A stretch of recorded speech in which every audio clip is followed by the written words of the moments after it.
Being 6:30, being the chairman, I'll call this meeting to order. There are first order of business, but I would like to say that I would ask everyone to silence their phones so that we may focus on the business at hand. I will do the pledge of allegiance. Bob, anyone? And I'll follow that with the invocation.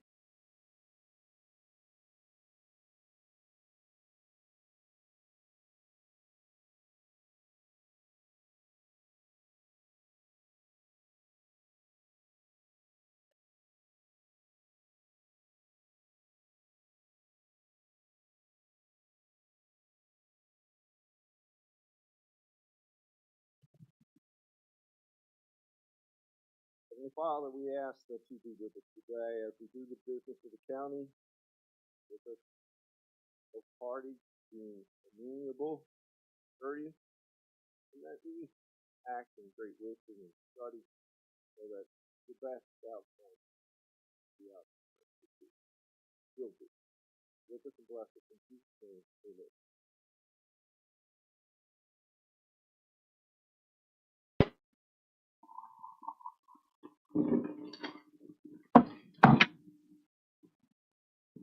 First order of business is approval of the minutes from the previous meeting. The way, Lucy, if we stray, feel free to say, you forgot something. So I will give us time to walk through the minutes. Members not present, Kevin Buckley at the meeting and Bob Venado will we do not expect you to vote on the minutes. Was a quorum. Minutes were approved before that. Previous minutes.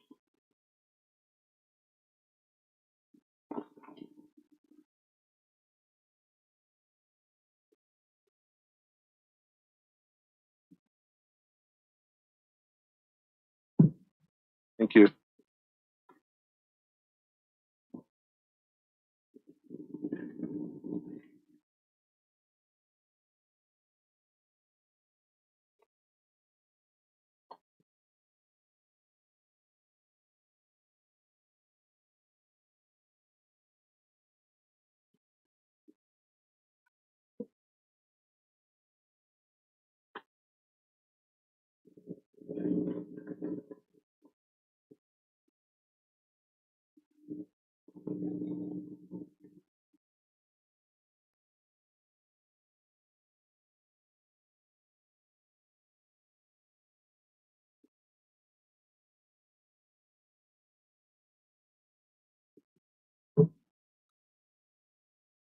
Any feedback by the board on page 1? I have a question. I have in my mind that Mr. Varney was nominated as the vice chair, but I don't see that in the minutes.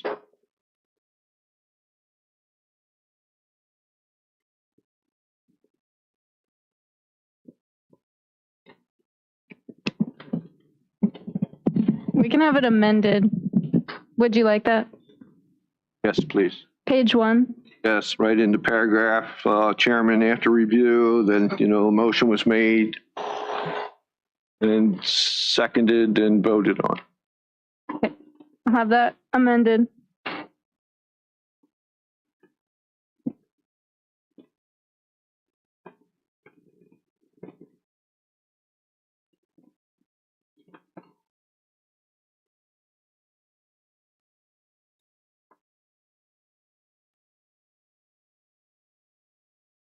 Anything on the second page?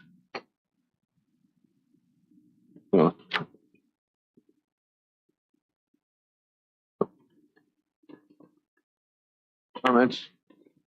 Back. Mr. Chair, I will say on the second page, it has adjournment for Mr. Venata and myself making the motion. I wasn't here, unfortunately, a number of other issues, so I think that needs to be corrected. I don't know who made the motion, but it wasn't me.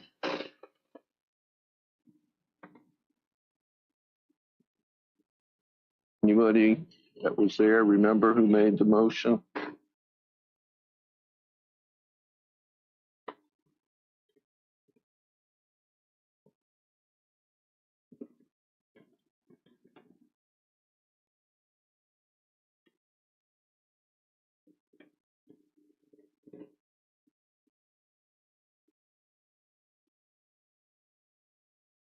I would reword it just to count for the motion being made and just leave out the name. I would reword it just to account for the motion being made and just leave off Mr. Bonanno's name.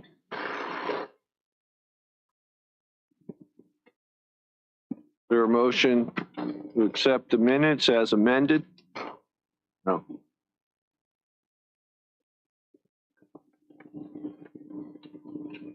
Yes.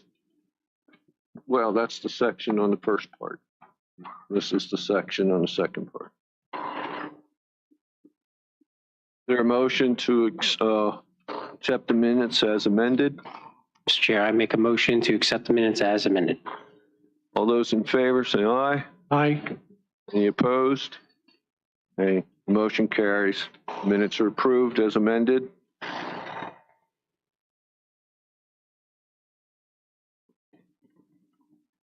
Next order of business is a public hearing on the variance request case number dash 2024-00196.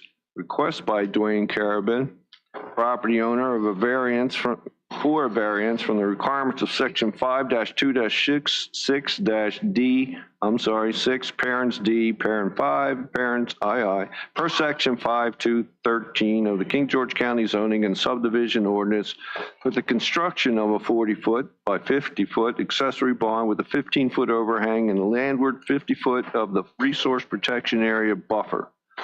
Total encroachment into the RPA buffer is 4,950 square feet. Tax map 18 Bravo 1, parcel 13, 2.02 acres, zoned A2, which is rural agricultural.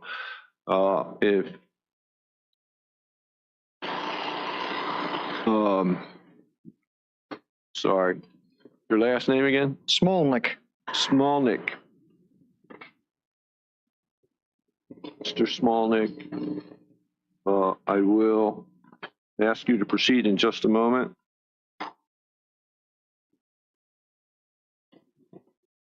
You'll begin, I assume, with the county's position.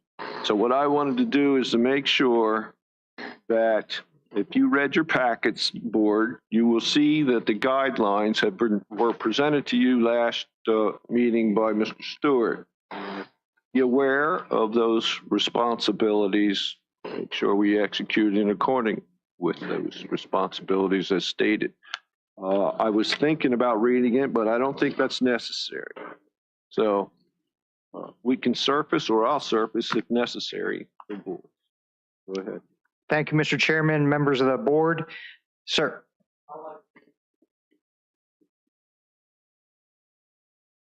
Thank you. Accepted. Members of the board, Matthew Smolnik, your county administrator. I'm also serving as the zoning administrator for King George County, along to some of my other duties. So I want to preface this by I inherited this case. There may be some history prior to my time. I started June 1, 2024 with the county. So I did my best to piece it all together and make this presentation to you tonight, along with the help of some of our current staff members. So back in January of 2024, there was an application made to the then planning director zoning administrator to request an administrative exception into the first 50-foot landward of the 100-foot RPA buffer. That request was denied. A letter was sent out to the applicant. The applicant utilized King George zoning ordinance section 5-2-10 to appeal to the Board of Zoning Appeals, which is why we're here tonight. This particular section of the code, 526 D5I, talks about the requirements, talks about the 100-foot buffer that is required. I think we're all familiar with that. This is where it's highlighted in local code. So the purpose of intent of a variance pursuant to the Code of Virginia is to allow for a reasonable deviation from the provisions of this ordinance regulating the shape, size, or area of a lot or parcel or land, or the size, height, area, bulk, and this is the pertinent one here, or location of a building or structure. When the strict application of this ordinance would unreasonably restrict the utilization of the property, other relief or remedy is not available. Such need for a variance would not be shared generally by other properties, and provided such variance is not contrary to the purpose of this ordinance. So when you look at this, unreasonably restrict the utilization of this property, the primary use on this property is a single-family dwelling. It has been in existence. That is the primary use of this particular property. Can you go back, please? Other relief or remedy is not available. So are there areas outside the RPA that a structure can be built? That's that section. Such a need for a variance would not be shared generally by other properties. The RPA, is this the only property with RPA in this area of the county, or is this a constraint shared by others in the county? And provided such variance is not contrary to the purpose of this ordinance. The purpose of the ordinance is to allow, there's an appeals process, but it is to provide a 100-foot buffer. And then there are the provisions, the administrative exception and the Board of Zoning Appeals. Next slide, please. So 16012, this is the property in question. The white arrow is the approximate location of the proposed 2,000 square foot garage. Next slide, please. So this is a view from the public road. You'll see the house in the background there, and with the driveway, the proposed structure would be on the left-hand side and in the wooded area. Next slide. So this is an overall, this is something that was provided to the county. This just shows the overall property boundaries. Machotic Creek on one side, residential property, Machotic Drive, and then Kitchen Creek, I guess it'd be up to the north. And the next slide, we have the RPA buffer. Next slide, please. There we go. So the limits of the RPA buffer clearly identified on this, and you can see the existing single-family dwelling that predates the Chesapeake Bay Ordinance. So really anything to the dot's a little small, but anything to this side, the upside of this yellow line is in the resource protection area buffer, and you'll see the 2,000 square foot detached structure along with the proposed apron that are in the RPA buffer.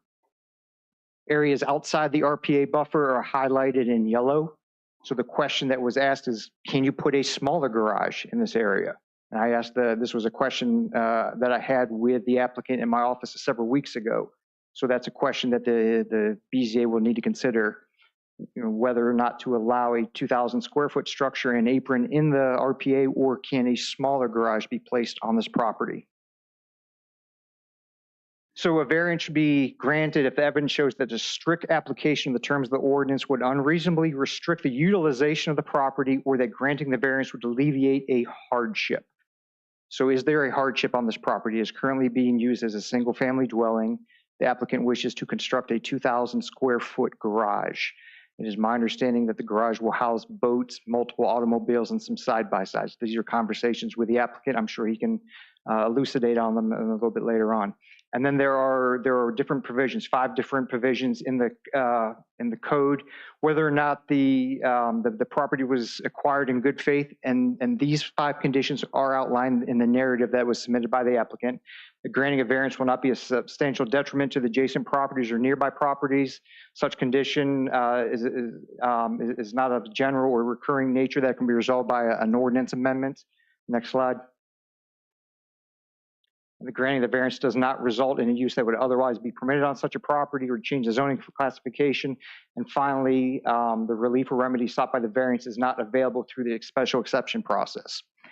So with that, in addition to the staff report, and that is the end of my presentation, pass out to the applicant and to the 5 BZA members. I know there have been some communications with DEQ, I believe from the applicant side and from staff side, presented to both the applicant and to the Board of Zoning Appeals is an email from Mr. Daniel Moore with the Department of Environmental Quality from Friday, August 23rd at 1:44, sent to Lucy here in the Community Development Department.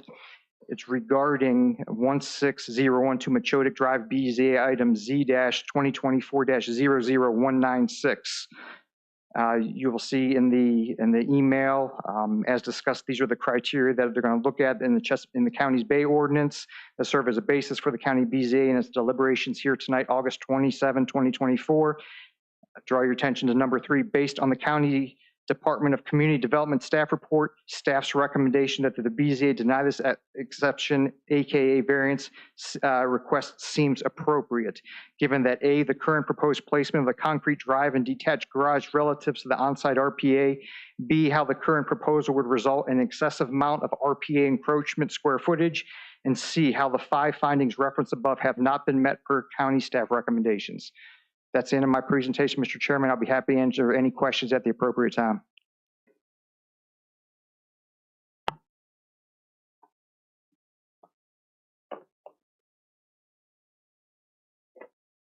Questions at this time? Well, I have one. I mean, I know this is probably an unfair question. You may not answer it. Given these situations, have we ever actually given a variance in this situation where we are within the RPA? And I recognize your 3 months here and then Lucy's limited time here. You may not have that history, but Right, and I just wanted to see. And I'm looking at my yeah, good question. You know, my 20 years of experience in the community development world. The answer to your question is no. And I've got our certified zoning official over my right shoulder. He has 30 years experience. Mr. Kenny Vaughn, if I need to bring him up, you know, we can ask the same question for him. But, you know, we've worked together for 10 years in New Kent, and, you know, an exception you have to prove, and it's the applicant's responsibility to prove that there is a hardship that you cannot use this property. The main use is for a single family dwelling. No, thank you. That has. Is that it? Thank you. So, Garabin family, I don't know who's going to be reporting, but you have 10 minutes.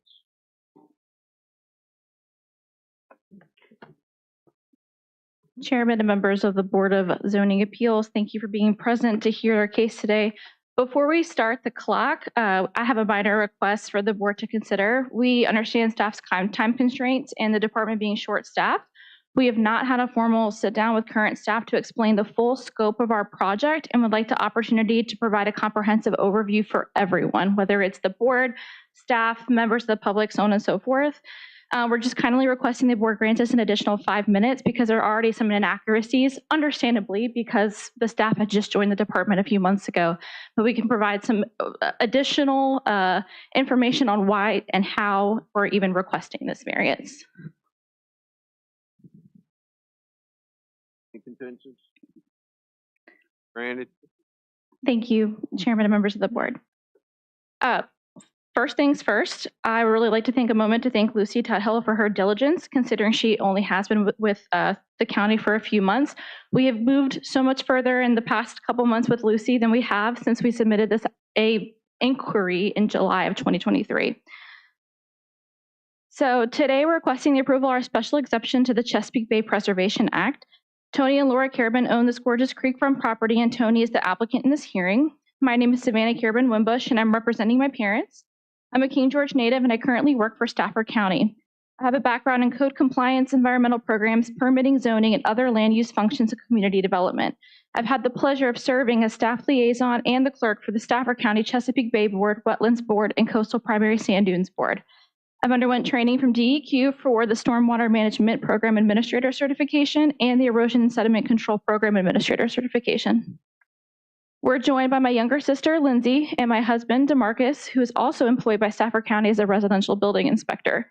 Our family has recreated on the Machoda Creek for over 15 years, and my parents have enjoyed boating on the Potomac River for over 30. It's been a lifelong dream to own a property just like this, and their dream was realized last spring. So a few details about the property. It's important to note this is not an appeal. We are not appealing the decision of the permit.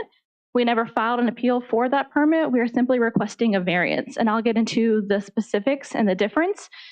We requested this appeal under Richard Stort Jr. Unfortunately, he left prior to actually scheduling this hearing. I'll get into that. This is a variance request in order to approve a special exception to the state code. We'll get into what that means later. As you can see here, my parents' property consists of 2 parcels that form a peninsula bordered by Kitchen Creek and Machoda Creek. The project site is located right off Machoda Drive in the front of the property in the cleared area.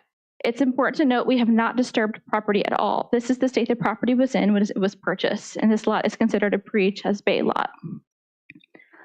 So this is really important. This is our timeline. In July of 2023, the applicant came to the permit office after he was advised, obviously by me, that the garage he wanted to build may encroach on the RPA. The applicant was advised to engage an environmental engineering firm and a surveyor to develop site plans for the project. The environmental engineering firm and the surveyor inquired about how to proceed with a special exception as they were familiar with the process in other counties. The now former community development staff cannot provide instructions on how to request a special exception to the CBPA. And so the applicant was told, sorry for your luck, and that it couldn't be done. In September of 2023, I started assisting my father with this project and met briefly with the former acting director and asked for the criteria to meet before the Chesapeake Bay Preservation Board, in which he responded, the county does not have one. In February 2024, after much back and forth, the former acting director stated we could simply submit a permit as planned so he could deny the permit and we could appeal the decision to the BZA. We submitted the permit, and just prior to actually appealing, I consulted with an environmental planner and wetland scientist from another locality, and he advised us that this was not the best route as the state code only offers means by which county staff can administratively approve an encroachment without a public hearing. Staff cannot approve or deny CBPA special exceptions. That is up to the designated body, you all, and we'll cover that in just a minute. After much discussion in April 2024, the former acting director notified us that the county attorney's office advised that under the new King George zoning and subdivision ordinance adopted in January 2024, we could request a variance in order for the BZA to hear our Chesapeake Bay Preservation Act special exception case. We were advised that our application would need a water quality impact assessment or WQIA, and that our application would be considered complete and ready to be heard by the BZA. We immediately got to work on this and submitted our site plans, the WQIA, and the application fee. We were elated that it felt like this was finally coming to a close. Unfortunately, the former acting director left before scheduling our hearing. Upon arrival of the new staff, we understandably were subject to a host of questions and new requirements while they got acclimated to our project. Unfortunately, due to staffing shortages and subsequent lack of availability, we never really had the opportunity to sit down with the current staff and explain our project or do a site visit. This timeline and any of the other information that we have. We were advised by Supervisor Davis and Mr. Smolnick that there may be some hesitancy in approving the special exemption. We totally understand. Perhaps it's because variances are for true zoning issues. We will address how it is appropriate for this request to be heard and approved by the BZA. In addition, we're confident that once we outline how we've met the variance criteria and the state's RPA encroachment performance measures, we'll all be on the same page. Sorry, I'm a little nervous. So as far as administrative relief, the previous ordinance and the new ordinance copy the excerpt displayed by the state code. This ordinance was cited multiple times during our application process back to July of 2023 as the means for the project not to come to fruition. However, this code section defines relief available administratively without a formal hearing in the cases of a primary dwelling or necessary utilities, whereas other special exceptions must follow the process for a formal hearing. Can you go back a slide? Oh, yes, sir. Talking too fast for me to hear. My apologies. Yeah, I am trying to keep under my 15 minutes. Please let me know when I'm okay to proceed. Thank you. All right, so as you can see on the left, I cited the section of state code that outlines the procedures for granting of exceptions to the requirements of the CBPA and that mandates local governing bodies must hold a public hearing before making a decision on any requests for an exception or variance. I also outlined the different types of boards localities may create in order to hear cases like this. Currently, King George only has a wetlands board. However, the state code does advise that localities may consolidate responsibilities into fewer boards or assign overlapping duties to existing bodies. And I'll cover why the BZA, although it's for the Board of Zoning Appeals, is hearing a special exception. Again, this is not an appeal of an already made decision. So why is this not being heard by the Wetlands Board? As you saw on the left side, the Wetlands Board reviews and issues permits for activities that may impact tidal wetlands, such as the construction of shoreline structures. So their area of focus is activity right at the shoreline. Also on the last side, we saw that a Ches Bay Board reviews development proposals, grants exceptions or variances to CBPA regulations, and ensures activities within the RPAs and RMAs don't negatively impact water quality. Again, King George does not have a Chesapeake Bay Board. However, King George adopted the Chesapeake Bay Preservation Act under its zoning ordinance. Therefore, all matters related to CBPA that cannot be heard by the Wetlands Board automatically default to the BCA. We know these projects are happening throughout the county. We're not in the business of tattling, especially since CBPA is a beast to understand, and most people have no idea about these guidelines. We're here today because we conducted our due diligence. We reviewed all of the meeting minutes of the BZA back to 2014, and there has not been a CBPA case heard for encroaching on the buffer. We know these structures exist and have been administratively approved, and some have been unpermitted. We have a solution nonetheless, and that's to meet the county's requirements for a variance in order to prove that we meet the state's RPA performance criteria. So as I mentioned, I work in another locality and I was the clerk for the Chesapeake Bay Board for Stafford County. This is what a routine CBPA special exemption process looks like. So the applicant presents the permit office with plans to build a structure. Staff says, hold on, wait a minute, there's definitely environmental concerns. And they direct the applicant to the environmental planner or staff liaison. The environmental planner or staff liaison works with that applicant to, is this the minimum encroachment? Is there any other place we can move this, so on and so forth. Richard Stewart Jr. did the best he could to help us move it here, there, everywhere, make this bigger, make this smaller. And the site plans that we submitted, we were told were the best that we could submit meeting those conditions. I kind of went off script for a second. After working with the environmental planner or staff liaison to those boards, once the planner greenlights it, the applicant submits their application package to be heard by the respective CBPA board with their site plans and WQIA, and the respective board hears the case, confirms the applicant has properly addressed the state's performance criteria, and either approves with modification, or denies the exception. So here's how we met the criteria for a variance. The property was acquired in good faith by my parents to reside full-time in their pre- and post-retirement years. The hardship arises from the lack of structure to hear a CBPA case. Again, this is not an appeal. Outside of wetlands concerns, in addition to the lot's challenging topography and being a pre-Chesapeake Bay Act lot. Granting this variance will not have any detriment to the adjacent properties. The project in its entirety, both stormwater BMPs and the structure, will fit in with the existing environment and will adhere to the performance criteria for RPAs. We do have the support of the adjacent property owners. This is not of general or reoccurring nature that could be resolved with an amendment to the ordinance, because this hearing is a formality required by the Chesapeake Bay Preservation Act. This project cannot be administratively or approved by denied by county staff because it is a request for an exception to the CBPA. If it wasn't for the RPA, this project would not be an issue. The granting of the variance does not result in a use that is otherwise not permitted on the property because the proposed project is a by right use under the A2 zoning classification. Having this hearing, again, is merely a formality required by the CBPA. Lastly, there is no relief through other processes because this hearing is a requirement under the CPA. We met with the former acting director to try every which way to build the proposed project without encroaching on the RPA, but it did not meet the mandatory setbacks. This also satisfies a requirement in that state's performance measures that I'll outline in just a minute that we both received from Mr. Moore. I wanted to include this for anyone listening to this presentation. Before we get into the state's performance measures, it's important to know what exactly an RPA is and does. The RPA is defined as a land adjacent to water bodies with perennial flow that has an intrinsic water quality value due to the ecological and biological processes it performs, or because it is sensitive to impacts which may result in significant degradation of the quality of state waters. In our case, the RPA is a 100-foot riparian buffer that abuts the shoreline at the property. The purpose of this buffer is to filter out nitrogen, phosphorus, and sediment from stormwater runoff before it enters the adjacent water bodies. This filtration helps protect the water quality of the creek, the Potomac River, and all other water that enters the Chesapeake Bay. So this is kind of like the structure for how we get our encroachment special exception approved. First, we prepared our WQIA. Current staff also requested a Virginia runoff reduction method spreadsheet. Both are found on the back pages of the site plans provided.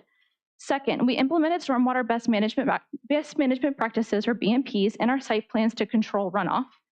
Third, we work with the engineer and former staff to ensure the encroachment is the minimum necessary to achieve reasonable buildable structure.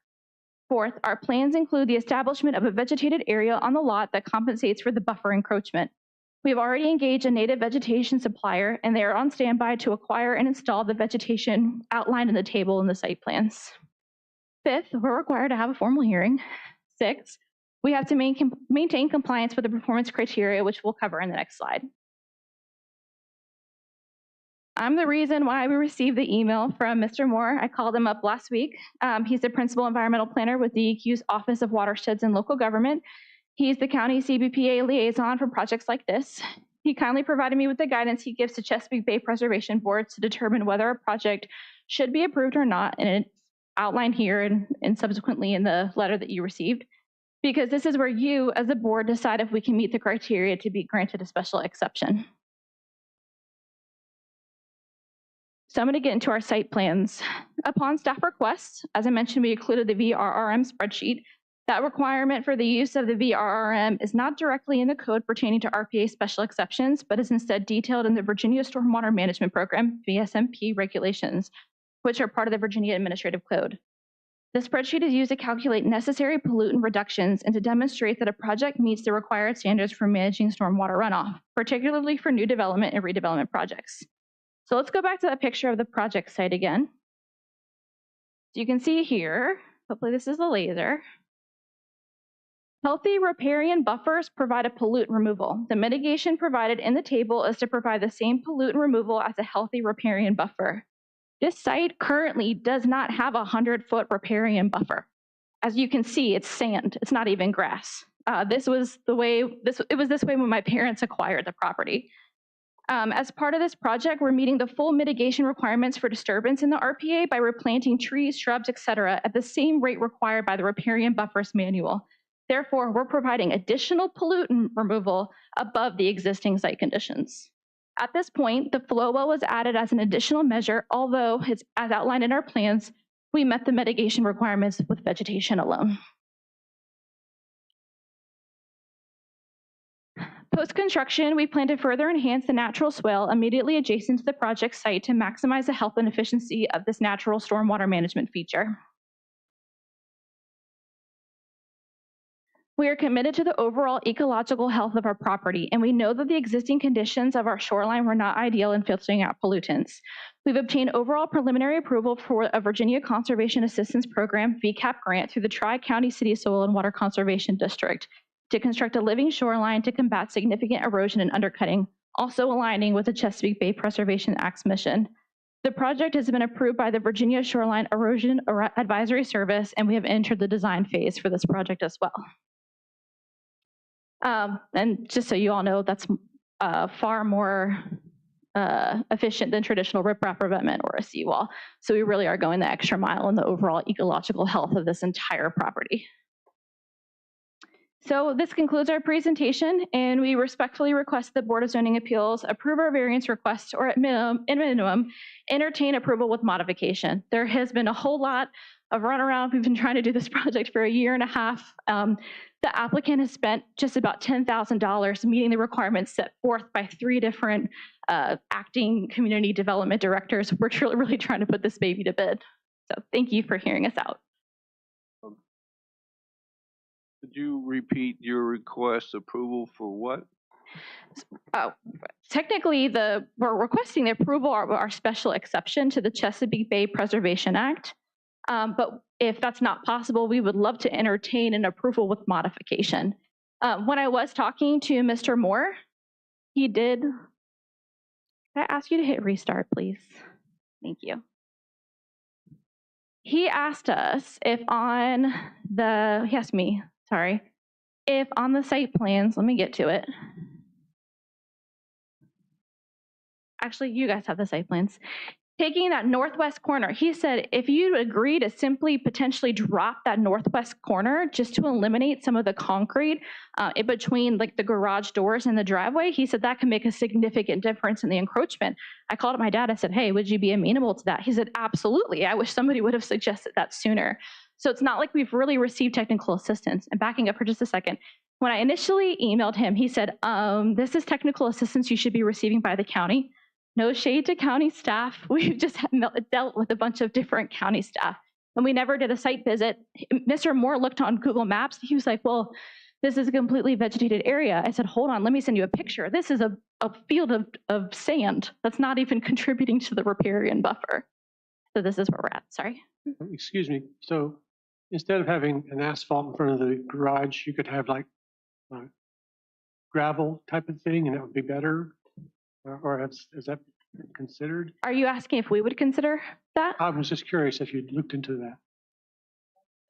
No, outside, instead of having an asphalt. Because the asphalt creates an impervious surface that water can't seep into the ground. Good, thank you. Thank you. I'm sorry, do you all have any more questions for me? I have one to start. You mentioned preference for native species. Why just preference? Okay. As I mentioned, I work in local government and I did a lot of work with environmental programs.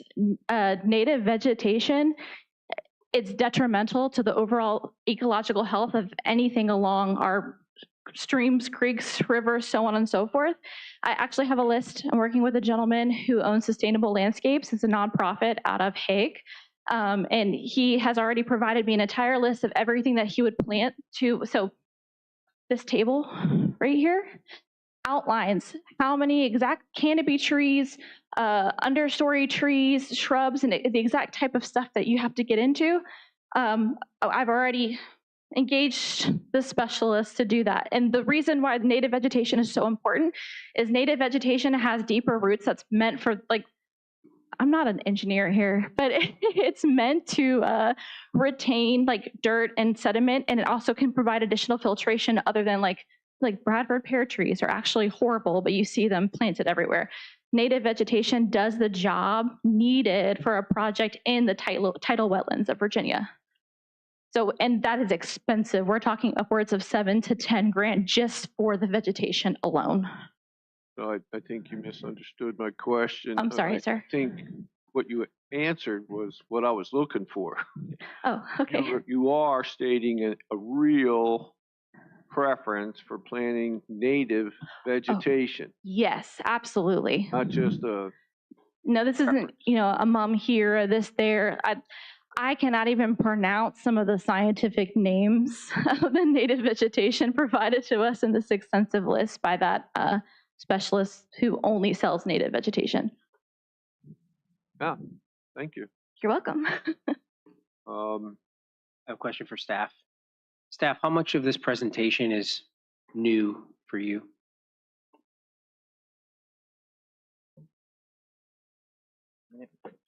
For me personally, I've had 2 conversations with Mr. Carabin in my office.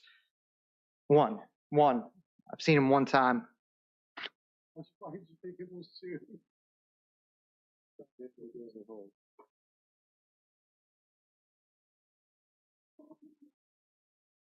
Well, I'm going to open it for the board to discuss. They may have questions.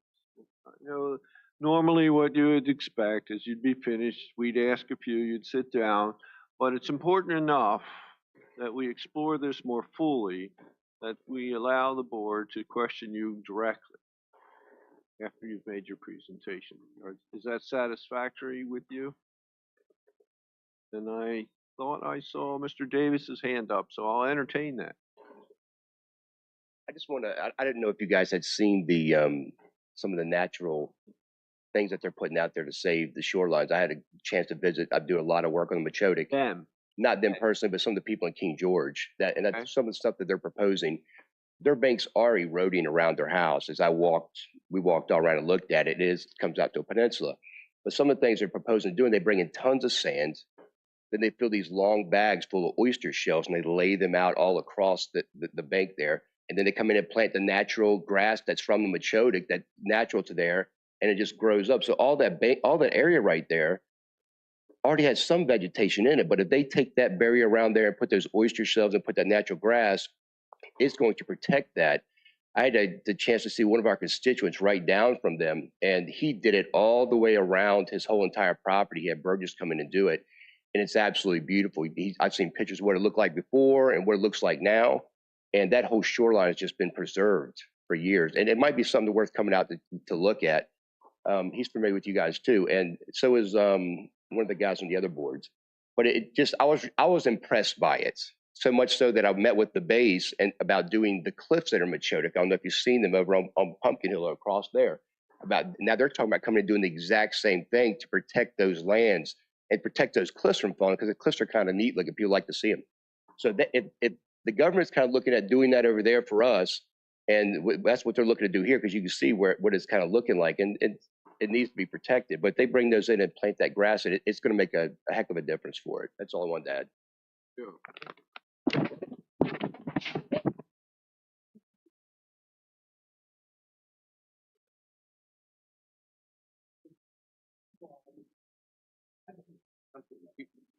I'm sorry. Yeah, I can't hear you.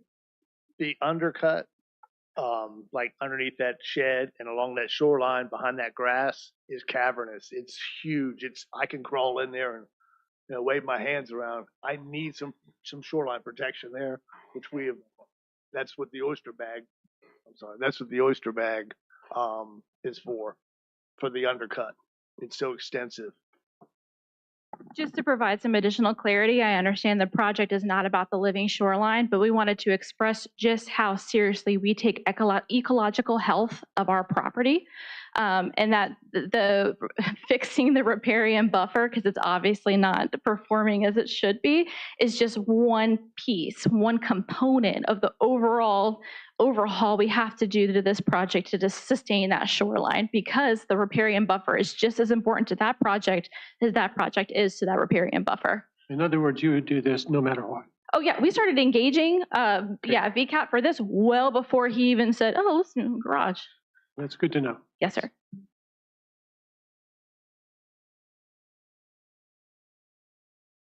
Anything else from your position? I did have the site plans and our presentation reviewed. And then, I know no one likes saying, oh, in my county we do this, yada, yada, yada. But I did have it reviewed by the environmental engineer for the locality that I work in. And they said that this is a project that they wouldn't have seen an issue going before Stafford County, being approved in Stafford County. I have witnessed a similar project be approved as my time as clerk for Stafford County. Hope that helps. I wanted to make sure I wasn't like crazy putting this presentation together. I thought the presentation was very well done, actually. Stafford County has different rules and a different approach. I'll leave it there. I will. Yes, sir. It's just whereas I didn't have any technical assistance help, we had to do something, and we utilized our engineer to the extent like financially possible. And they were like, "Listen, we've never ran into so many barriers in communicating with a locality to see this project through." So we did the best that we could with the conditions that we had. Well, I know the staff that was. I don't think we purposely got in the way. No, sir. It was absolutely because of being short-staffed. I would tell Richard Sort Jr. he did everything he possibly could, and the fact that he almost got us to that finish line and then, left the county right before scheduling our hearing. We were like, okay, well, we hope that we can get this done with the new staff. I have one thing that you should know. Yes, sir. Because of what you asked, either a special exception or approval with modification. It is my understanding that when the board puts forth an approval with modification, they can be directive. You understand that? Yes, sir. I just wanted you to understand, it may not be an issue for you, but it may be. For instance, we probably would, I'm only guessing, direct that you change from a blacktop road, macadam, sorry, to gravel or something more open to water flow, and it's not impervious, so the water just doesn't run off. Yes, sir. My apologies. If I could also answer, I just want to draw your attention back to that flow well. That is the purpose of that flow well. Again, we did not need the flow well because of the vegetation. I'm waiting. Go ahead. However, the engineer put in our plans that was just an extra mitigation BMP effort for these plans. But yes, the idea of a gravel in front of the garage, we would entertain. All right, so I'm gonna open it up to the board to discuss also with the, For citizens is actually on the bylaws as prior to the discussion. So we just have one public comment. If that's, I didn't hear exactly the front part of your the statement. the testimony of citizens wishing to speak is supposed to come next according to the bylaws. Thank you. Is there someone who would provide testimony to us? I just have one person who Oh, you have it written. who provided written comment. Can I speak you right read it? here? So this is from Mrs. Laura Snow Yaris. She dropped this off today because she couldn't be here. She said she wants this read for public comment, so this is why I'm reading it. She says, it will be interesting to see what decisions made this evening and how it will impact what may or may not be done now and in the future for my waterfront property, which abuts to the Carabins. And this was on 8/27/24. You did notify, I think I saw it in writing, that you did notify the other neighbors. What about the public, an opportunity for the public, It was also posted in the newspaper.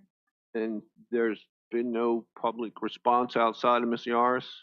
Not that I know of, and no signatures have signed up for public hearing out in the front hallway. Question. When you were reading, you were kind of reading fast. Was that a pro or a con? I just couldn't catch that. I would say it was neutral. Neutral. Okay, that's good. Would you like to see it? No, that's fine. I was just gonna ask, you had a question before we start discussion. You had raised your hand.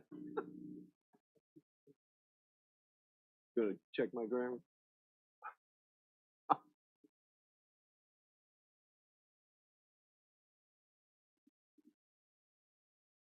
Oh, thank you.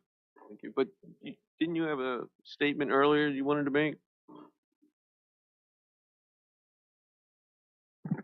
Thank you, Mr. Chairman. I know there have been, well, a couple, may I make a couple? Yes. So a couple of things, I was just making some notes. So February 26, 2024, there was a letter that went out from Richard Stewart Jr. denying a request for the administrative exception, 526 D5-2 of the ordinance. And it's a long letter, but accessory buildings or structure, only principal structures are permitted to encroach in the RPA buffer. For this reason, the permit application cannot be approved.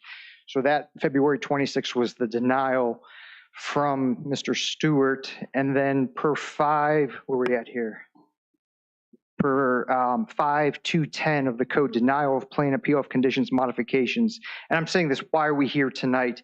In the event that the final plan of any component of the plan of development process is disapproved and recommended conditions or modifications are unacceptable to the applicant may appeal such administrative decision to the Board of Zoning Appeals. And then at the end of the overlay district 513, 5-213 variance, a request for a variance to the requirements of this overlay district, i.e. the Chesapeake Bay Preservation Area, may be made in accordance with Article 3 permits and applications of this ordinance. So that's how we got, where we are tonight through the Board of Zoning Appeals. I wanted to make those comments.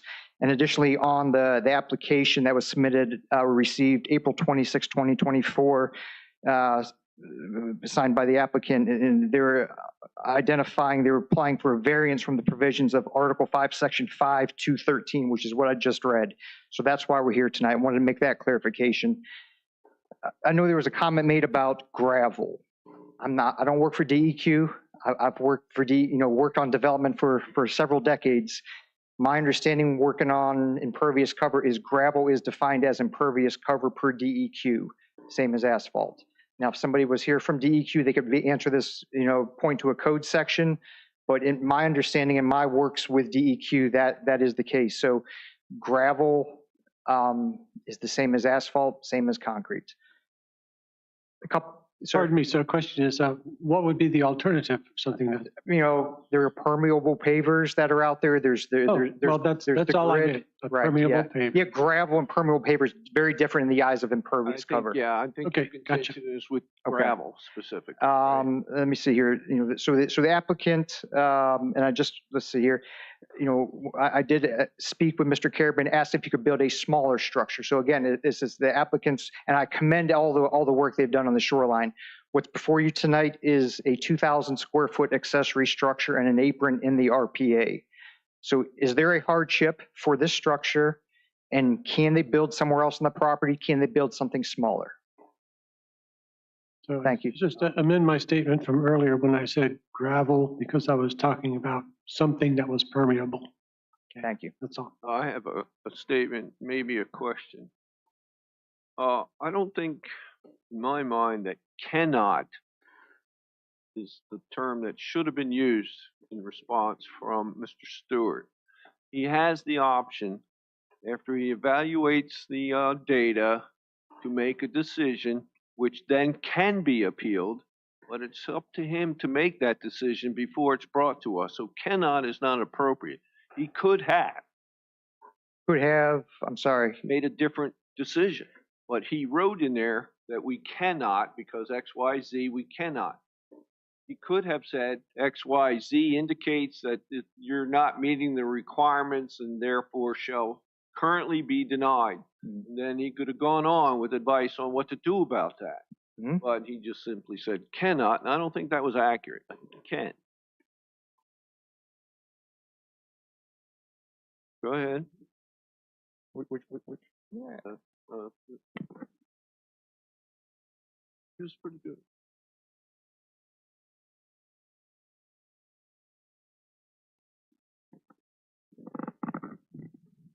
The administrator may authorize encroachments into the buffer area in accordance with section plan development, blah, blah, blah.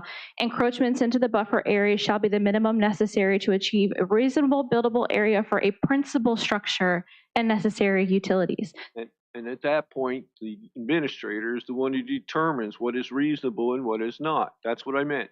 He can make a decision that authorizes with adjustments, and we could go from there. But anyway, I just want to point that out. When you say things like cannot, whose hands are tied here? And I went over this with Mr. Moore, and he said, yes, you bypass the whole formal hearing scenario if it's a necessary utilities or a primary dwelling. This is neither, therefore, it isn't up to administrative approval or denial. It has to go before a board, before you all. And the crux of the issue is we asked Mr. Stewart, we said, okay, how do we go ahead and get that hearing? They were unfamiliar. So we're like, okay, we go to the Chess Bay board. What happens? There is no Chess Bay board. What happens? And they're like, oh, we're not entirely sure. Finally, the new subdivision ordinance says, okay, do not look at the permit. That was a completely different application and not relevant to what we've submitted today. This has nothing to do with that permits submitted previously because we didn't know. He didn't know. We didn't know what we were supposed to do in order to get a Chesapeake Bay hearing. So he said, finally, okay, I figured it out. You apply for a variance. It bypasses staff. Staff can assist you technical assistance wise to put your presentation together, your site plans, whatnot. Unfortunately, we didn't receive much technical assistance and it goes straight to the board. There is no staff approval or denial before then. Sorry for a long-winded explanation. You have an evaluation from an environmental engineer? Yes, we do. Official, formal? Yes, sir. That was the first step as requested by Heather Hall when she was still here. Is that available? Staff, is that available?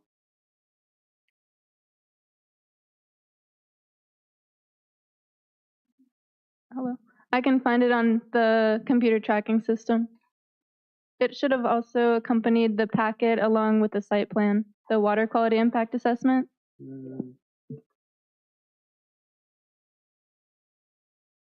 Well, we do have a report from the DEQ, water, hang on a minute, specifically the folks that cover, RPA and management, got the access to that department.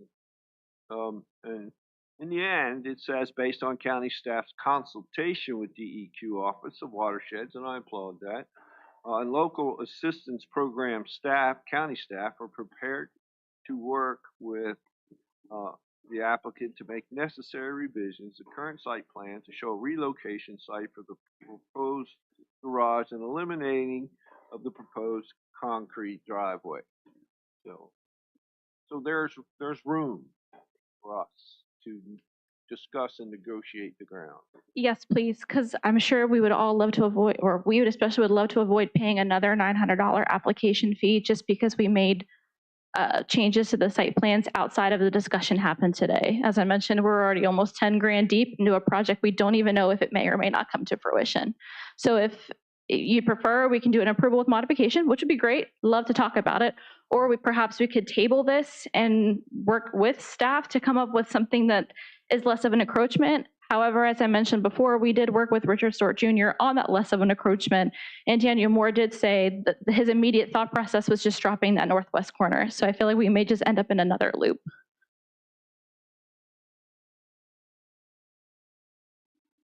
Ms. Truehill, or did I say it right, Ms. Truehill?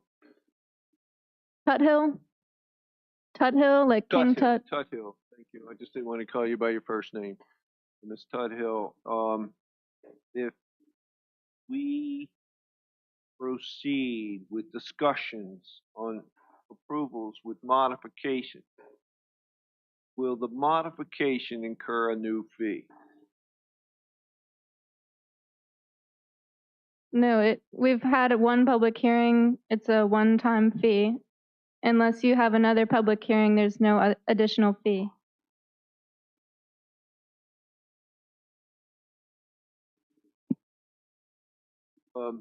All right.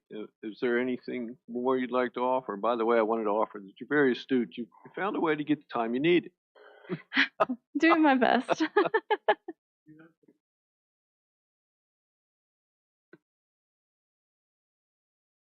The question from Mr. Varney was if we'd like to move back and do a meeting, a private meeting, and come back with our thoughts. To be honest, I am very much more supportive of open kimono. So I think our discussions could and should be heard by those in the room. Yes, and if they were to be behind closed doors, I would have asked what your reason was for a closed meeting. Well, we don't have to go into that, and there are rules. Yes, There sir. are rules. Yes. Yeah. I don't think that I'll query the board, but Sure. And I believe that open, like, it's obviously not open discourse. You guys are discoursing, but if I understand you may be leaning towards one thing or another, we may be able to say, oh, like, we hadn't considered that. We didn't know about this. Or say, we heard you guys were talking about X, Y, Z. We hadn't thought about X, Y, Z. But I think this would be the best use of all of our time because I'm not sure if there is an engineer on staff who could also advise on these plans have for the environmental. access. Okay. They have access, right? You have access to that Okay. knowledge base. I'll rest my case. I'm sorry. I keep going. No, that's it. You can have a seat, and we'll call Thank you, or if you look like you're about to do hyperbolic rotations, then I'll call you. Sorry. So I'd like to open up to the new Mark would get on that one. I'd like to open the discussion up to the board. Yes. So I mean, you did fabulous in your presentation. I can tell this is a passion project for you. You actually put a lot of effort into this. I thought it was well presented. I think she's representing you guys well. Secondly, I'm very familiar with the property. I mean, that's what I'll tell you. And I'm familiar with the neighbor that had the input. I wish it would have been less. I mean, the email came across neutral. So I believe when I read the packet, there was neighbor agreement and stuff like that. I'm assuming you've had the actual conversations with them and that went all in a positive. I mean, again, I'm very familiar with it, is what I'm telling you. And unfortunately, there was issue with her husband passing earlier this year and stuff. But I just want to make sure that, you've had these conversations and And I will say, backing up what Mr. Davis says, like I said, I've been on that river. I own property up creek, up around the bend and up across the bridge and, up further up. So I appreciate the efforts that you're putting forth, regardless of whether we go forth with this building or not, because that shoreline, as has been described, is eroding. And I think if every property owner puts some time and effort into it, I mean, it's a benefit to the community, everybody on the creek and everything. So, I guess my question to you is it a 50 by 40 or nothing? Are you open to a smaller unit, less approachable into the RPA? I mean, I am, but I need the space that I'm asking for to house the things such as my boat on a trailer. Yep. So I'm not paying Jeff at the marina every year Understood. like I have been. Sorry. Like I have been in the past. I'd like to store my boat at my own house. So that is a portion of it. I have another house that is full of muscle cars, motorcycles, stuff like that I would like to move out of. And this was my ultimate retirement spot. And when I purchased the place, I thought to myself, well, there's a perfect spot for this building. And so in my mind, I didn't think that I would have to get rid of all of my possessions I've owned for 30, 40 years because I had no place to put them. In addition, the line of his work, his company provides him with inventory that he has to keep in pristine condition, and that inventory is stored in the garage in their current home. And it's no mystery here that it is a lot to try to pay off 2 homes at one time. All the assets need to be moved to this river house. He needs to have adequate storage for the means in which he is making money, and it is that inventory. So, I mean, we've already beat the word gravel down. So if we're talking impervious pavers, and when you talk pristine condition, it's one of those things. You're not going to drive on a dirt road and maintain pristine condition. So I didn't want to live on a dirt road. Haven't opened it up yet. Yes, to be question, but I was about to open it up to the board. That's all. So I'd like to open it up to the board for further discussion. And I'll guess we'll start with Mr. Venata. yeah. So when this came across, like I said, I took very much interest in it because I'm very familiar with it. So I went and pulled the act. I was looking through it. I read the county, when they got the packet from the county assessment and stuff. So I swear I was going with the modification to the building because I think there's footprint within the property still that we can reduce the amount of impact into the the easement or into the protected area. I just wanted to get your feel for what was driving the size of the structure, because when you start breaking down the square foot of the structure, it's almost exactly the same square foot of your house that's on that property. I mean, so basically Can I see your site plans? I didn't bring my own. I have a little house. Yeah. Very little house. Oh, I guess I know exactly. Okay, so I got. Hello. Okay. All right, we got site plans. So I'm sorry for you in the audience. I only have 2 arms. Are you gonna help me, Mr. Smolnick? I'll share. Thank you. You can look and hold my plan. Okay, so Mr. Moore suggested you take that northwest corner of the garage. Mm-hmm. So just make sure we're all on the same page here. You got your site plans open. It's okay. They're all looking. I'm sorry for y'all in the audience who can't view the site plans. So you take the northwest corner. You're familiar with the northwest corner? He simply suggested bringing it down, and it reduces the overall pavement in front of the structure. So we're kind of like doing like a little pivot thing. We're eliminating the need for asphalt in the first place, and that can meet the requirements. Thank you. So it's like basically like we're taking the structure and we're gonna just turn it down like this to meet the driveway more. And until Mr. Moore said that, I was like, why didn't our engineer suggest that in the first place? And that is something that we're absolutely amenable to. So, can you hear me? So if I were to do anything inside RPA, it would have to be in this area right here. Richard Stewart hand wrote something for me, and it looked like about a 20 by 24 building, which actually would have to be where the driveway is now, which would cause me to have to move the driveway, which he said is fine. I don't have it in writing, but that's what he told me. So I can't do just a 20 by 24 garage. I am open to other things, but that is the only place legally that I could do it inside or outside the resource protected area. And that's about a 24 by 20. And that's including moving the driveway around the backside of the. So explain this pivot again.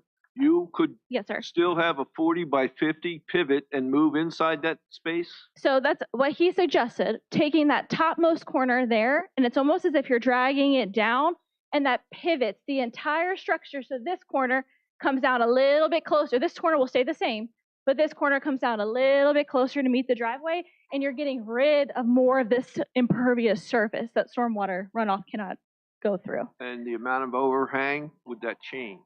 Into The dimensions of the building would not change, but he said it would decrease the encroachment significantly. And I said, why didn't our engineer recommend that in the first place?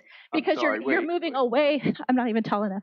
You're moving away further from the RPA. Will it be, will it still encroach, but less? Yes, correct. I'm not an engineer. I'm sorry.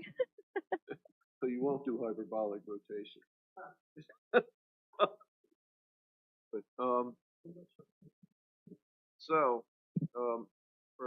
perhaps not. That's what discussion is all about.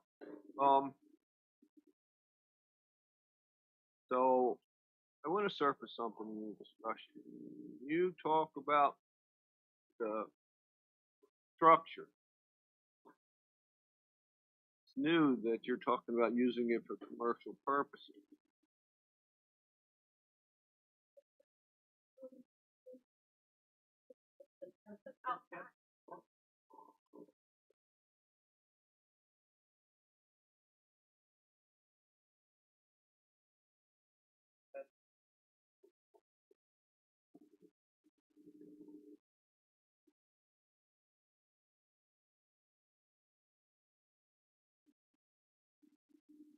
Right?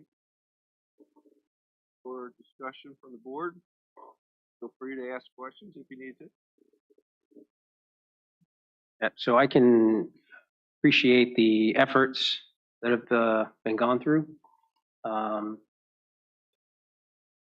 Not being an environmental engineer, I really don't feel like I have the knowledge or the ability to lean towards one thing or another outside of the guidance that's in the ordinance. Again, I can appreciate it would be a wonderful addition to the property, but I do not see undue hardship. I don't see this ancillary dwelling as a necessity. I certainly can appreciate all the pieces coming together and having it be right for what you need and your personal purposes. But I would appreciate having some, and I say this, but I know it would mean more money out of your pocket, and that's not the intent. But I would appreciate having an environmental engineer say, look, here's the intent, here's the encroachment with the vegetation. I mean, having that very, very succinctly from somebody who truly can speak to it from a professional, certified perspective, because otherwise, what I'm seeing, again, I can appreciate what you're trying to accomplish. I think it would be beautiful. I think it would be right for your property, but with it, honestly, it's not an undue hardship, in my opinion. And I don't see it as a necessary part of the property. So, Mr. Chair, that's my comments.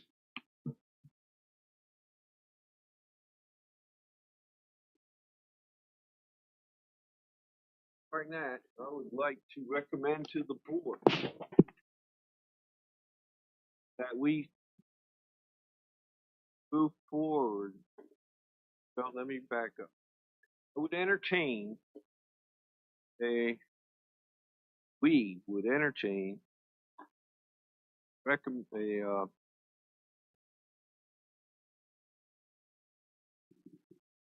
recommendation that we allow for continued modification and discussion with the county. The challenge is that the county is very rule-based, right? But you could discuss with them the pivot, the reduction. You could also discuss with them, and this is viable, the trade you make by building out yourself protection, greater protection of the shoreline and the property. Happens all the time. You trade X for Y, and it gets approved by someone. Not me. I've never done that, but you understand what I'm talking about. Because if Mark pointed out to me the positiveness of your approach, you know, you're building out. Actually, it's not this sheet, is it? It's the next sheet.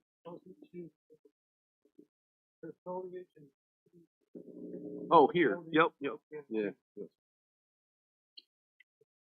And that's of their own accord, right? I can't exactly hear what you all are saying. I apologize. Forgive me, yeah. Yeah, it's for just, discussion here. Let me show you. So, Mr. Moss, to answer your question, this was prepared by an environmental engineer, and so was the VRM spreadsheet and the WQIA. Correct, but to have all the pieces come together and tell me what the true impact to the intended area, I would appreciate that. Be with.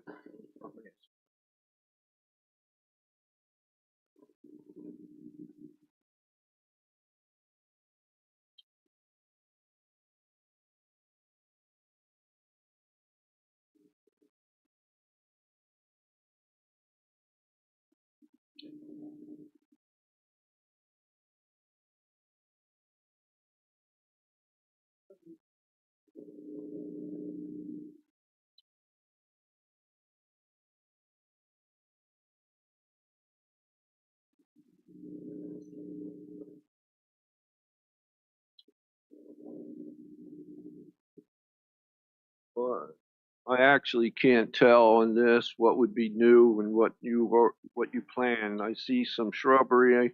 I don't know if you're adding that or they exist. So they exist today. No, you're going to plant them. All this shrubbery around the building that Mr. Barney just talked about, you will add. Yes, sir. And that was determined by the calculations in that table. And it determined it was like 250 canopy trees, shrubs mix that we are going to have to plant as part of this project. And that insert my native vegetation plug.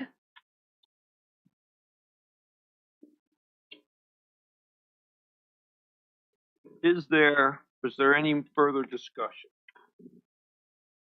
I'm saying I think there was some challenge to the knowledge base. True. Right? Yeah. My opinion. So, but I know that the county has access to the appropriate knowledge. So, correct? You have access to the environmentalists, et cetera, that you need to have on board as you discuss a modification series of approach. We do, and it's Mr. Moore with DEQ. That's who we've been working with, and we also have on-call consultants. But we will go to Mr. Moore with DEQ for his expertise. And he's offered that you've offered, the county has offered to assist.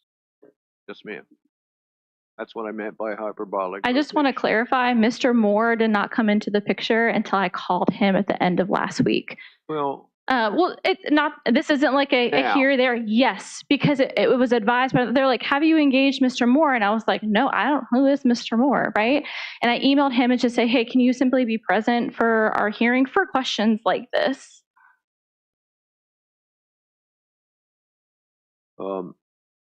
Any further questions? Discussion? I have a procedural question, I guess, for the chair. Based upon the new information and pivoting of the garage and relaying this out and it not come, I mean, and I've heard it's not going to come at a cost to the applicant at this point. I don't know, does this board have to render an actual decision today, or can we simply make a recommendation back that they re-engage with the county with the new information, redraw the plat, and then, based upon the May, I would think that they could render a decision based upon the new encroachment into the water area. Where I'm asking, and I don't, there's no legal rep here to actually tell us, but procedurally, it seems to me that there's a solution in front of us. We just got to get the right people now in the right room and let the smart people work the problem. And we should be able to get right back to it. And then if they get to the next point where, they have to come back to us where we have to render a decision because they couldn't absolutely get to that solution. Again, it's a question more than anything. And like I said, legal's not here right now to give me the actual advice. So I'm leaning toward. We have 3 options in front of us. Yep. Special acceptance, approve or disapprove. Approval with modifications,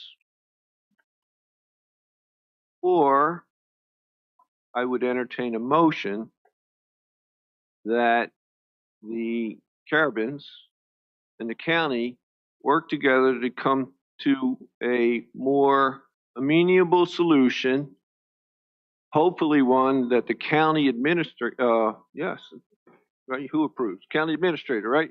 Mm-hmm. But I can't tell him what to do. So I have a question for the BZA. If we work together and try to find the middle ground, I'm always looking for how do we get to yes, but we can't. Then what? Well, There's a variance application in front of you tonight. My question is, then what? Comes back here. what was your? Well, we have to advertise for, I guess my question is, do you continue this meeting so we don't have to, we held the public hearing.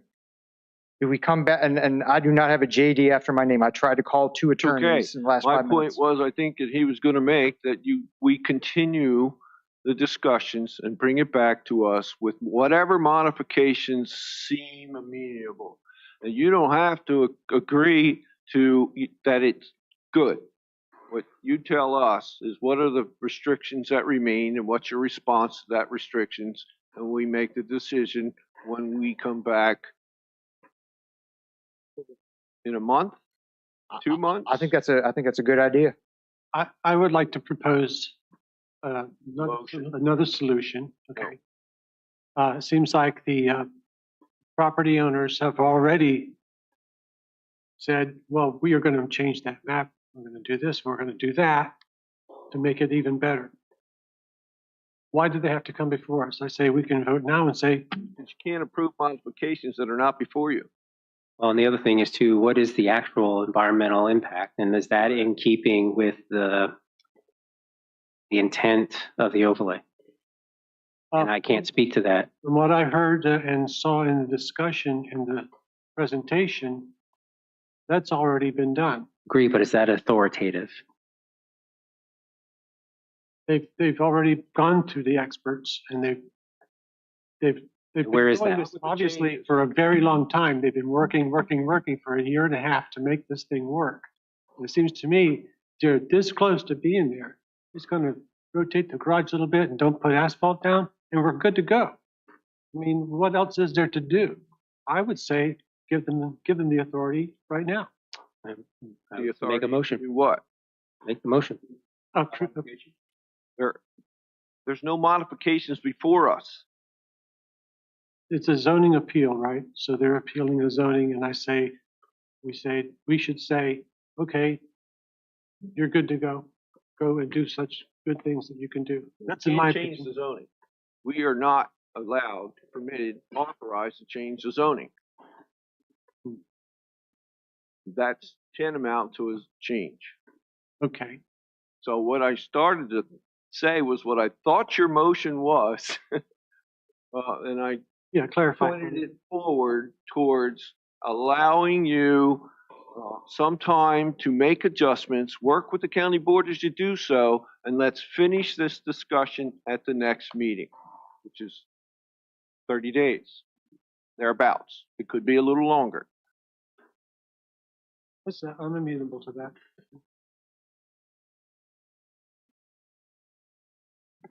Would it make a difference if our statement was we now request a special exemption with the modification to the plan that the garage is pivoted, where we are making that request? No, I'm sorry. I don't mean to complicate things. Yeah, My I'm sorry, apologies. that's still a modification that's not before us. I'm asking you to come back with Okay. modifications for us to be able to make a more in-depth discussion and decision-making process that works for both sides of this problem. The county, the rules, the zoning, and the effort that would put forth to get us closer to the mark. Yes, sir. Or even different options. So, hey, here's what makes the county comfortable. Here's what we really want to see. Here are some middle of the road options where we're really not wanting to go this path, so it's not just, if you're going to come with changes to the plan, inevitably, there's going to be what the county would like to see because it fits nicely in the ordinances. And then, of course, there's going to be absolutely what you want. And again, I think it's a beautiful idea. I just don't know, with the intent of the overlay and the modifications that you made and the vegetation that you intend to put down, does that meet the overall intent of, what is the CBLMNOP? CBA, what is it? Well, we're the voice of that board now. Right. So not understanding what the directives are and what the intent is, I'd be inclined for a motion to allow it to go back, allow staff to work with the applicant to identify the experts, have a concise, because what we have, I don't know if you guys have this in front of you, but Daniel Moore wrote very plainly, based on what's in front of them with staff, that he would deny. He recommend denying. Staff recommends denying. Daniel said he can understand why. The DEQ cannot administratively approve or deny these projects either. And even if you all do not make a decision, it doesn't get appealed to DEQ. We still appeal to circuit court. DEQ is just a technical assistance body when it comes to it. It oversees the state's code, and it leaves the rest of what's not covered up to the interpretation of the governing body that oversees the zoning ordinance. And in which case, King George decided to adopt the CBPA under the zoning ordinance, which made it you all's problem. And again, I don't have the knowledge base to make a determination because, well, I learned today that I was responsible for it. But the point, I think, to be made with such a motion is that they will both engage responsible, intelligent, and credited authorities to come forward with an adjustment to the plan. I concur, and I'm ready to make a motion. I concur, and I am ready to make a motion. Is there any further discussion on the motion? And maybe we need to write down what that motion is. So to be clear, to be clear, the motion, as I understood it, was to allow for continuation, and during that period, meeting continue, meaning next meeting will preside, right? But not make a decision at this point except to extend the proceedings to the next point. All right, so motion to continue, continue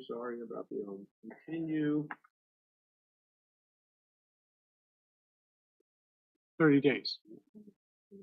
to, to continue 30 days or so for the next meeting, the next BZA meeting,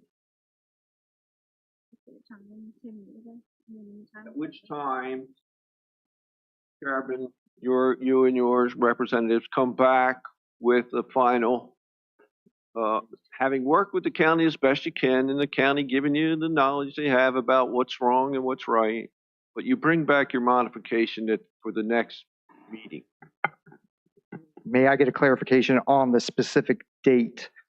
Well, we meet, what Thursday, Tuesday is this? Fourth Tuesday. So I'm going to put something out there. If you want to deal with another county staff member, put it on the 24th of September, because I'm out of state. If you want to deal with another county staff member, or we can bump it to a later date. But I would continue a very specific date to continue this to. Are we flexible? We're flexible, yeah. All right, so Does that work for you? 24th, The 26th. 1, 2, 3, Thursday the 4. 26th, Well, Yeah, the applicant's also out of time during the typical fourth Tuesday of the month. So we're working on an amenable date for both parties. all right, I'm listening. Working on it. 18.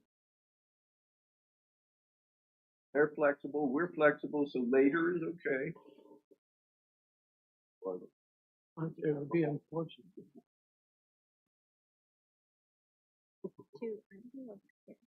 Back here. Okay, so but he's Or the 18th? 26 work.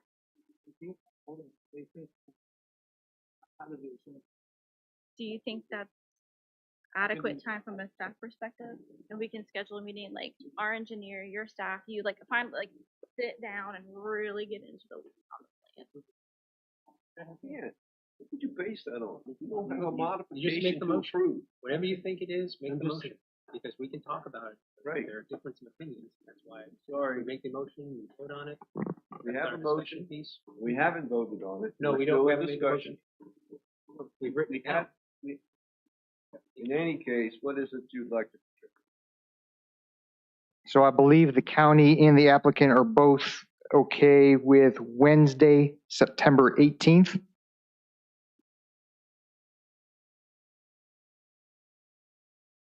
Rather than the 24th of September. I'll be out of state on the 24th. There'll be another county staff member in my place. We're I not, want to provide continuity. I don't think they're available on the 24th either. Is there an option to go later than the 30 days? I know you're trying to get to an end. This is 16 months invested in this. You got $10,000 put into it. I'm out of country that week prior is the reason I'm saying that. So yeah, I mean, there. Now you find the difficulty with trying to schedule. So even if it was like a week later or 2 weeks later or something like that, I just kind of offering that up. I mean, I don't think the board. I really do think it has to be 30 days, like a 30-day I'm not an window. attorney. Yeah, I understand. I know. I get. that was going to be my other question. Do they have? They're going to have to re-advertise for the meeting, right? Or no? We're just going to bring this back in under the current. Okay, that's where, because that 30 days was going to be driven by that requirement to advertise, so that's how we can get earlier. Can you go I mean, now we're cutting 2 weeks, or, can you come the week prior to the 18th? Is that an option? All right. We need our engineer involved. The subject for I personally, based upon the discussion we've had, I think there's a yes out there, is where I'm at. I don't know that you can get, no, Mr. I'm not giving them a Smolnik? yes. I think they can work it out at a yes level. Right. So the motion then, the discussion, still in discussion here, and it hasn't been completed, might be to give a 45-day continuance. They were just making sure that there wasn't anything in the bylaws outlining that the continuance, procedure for continuance. That's what they're working on right now. You too.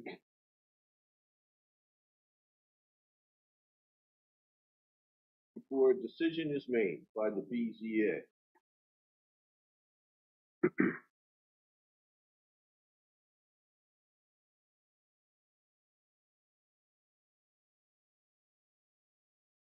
We've continued before.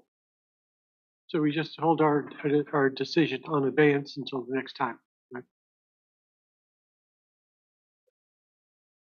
Mr. Chairman, if you said you've continued before, so if this board has continued before, I'm going to rely on your expertise. Yes. Well, I can find it in the bylaws, maybe. but I know we've done it, so precedence has been set. So, I think I understand the motion is to continue with a 45-day continuance whereby at some point prior to that period of time or on the 45th day that you bring back whatever your position is, and at that point, we'll make a decision. Just to clarify, you said within 45 days. I'm sorry, we're trying to make sure the calendar situation works. To pass September. So theoretically, you're giving us until October 11th, 2024 to come before you with a solution. Theoretically and in practice. Yes, sir. Not Okay. that exact date, or just before that No, date? before, yes, by October 11th. And we will work on a date within the next 24 hours or so to make sure we're good, you all are good, our engineer's good, their staff's good. So you're comfortable continuing with no specific date, Mr. Chairman? I am, but we haven't voted on the motion. Sounds good. Thank you. So the motion is then to continue, Mark, this is your motion. Well, so that's the thing. Is the chair making the motion or? I'm expressing what I. I would like to make a motion that we can continue up to 45 days or less on this issue and come back, meet again, and talk about it and make a decision at that time. That's what I want to move on. Anybody Any opposed? discussion? Question? Okay. All those in favor say aye. Aye. Any opposed? Motion carried.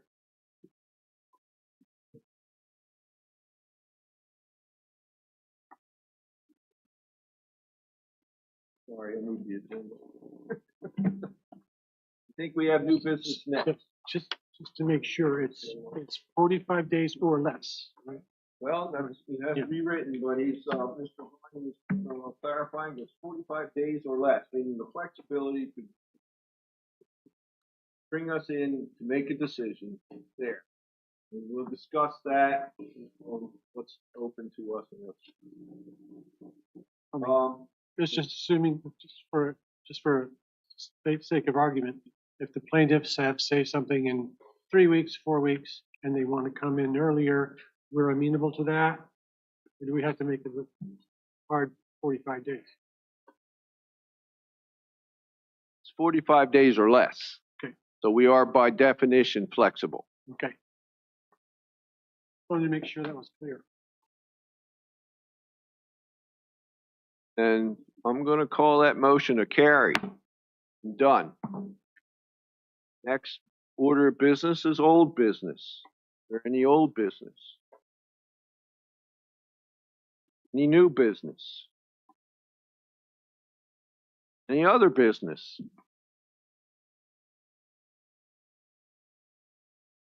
And the chair will entertain a motion for adjournment. Oh, in a minute. Oh. Second the motion. Make motion to adjourn. Motion's been made. All those in favor say aye. Aye. Any opposed? The motion carries. We're adjourned. And it's 8:02. My watch.